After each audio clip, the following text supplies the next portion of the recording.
ఒకరోజు ఒక సాధువు నదిలో స్నానం చేస్తూ ఉన్నాడు.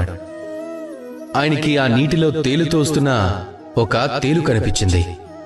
తేలు ప్రాణాలు కాపాడటం కోసం ఆయన దాన్ని తీసుకుని ఒడ్డున పెట్టాలని భావించాడు. ఎప్పుడైతే ఆయన ఇలా చేత్తో పట్టుకుని పైకి లేపాడో ఆ తేలు కుట్టింది ఆయన్ని. ఆ సాధువు మళ్లీ ప్రయత్నం చేశాడు.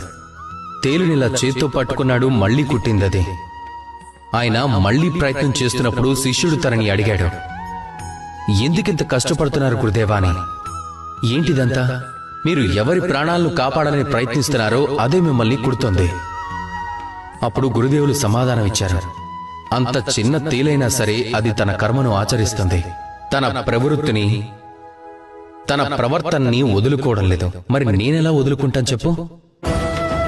దీని అర్థం చాలా సులభం. లోకంలో కొంతమంది ఉంటారు, చెడ్డవారై ఉంటారు, దుష్టులై ఉంటారు. ఎవరు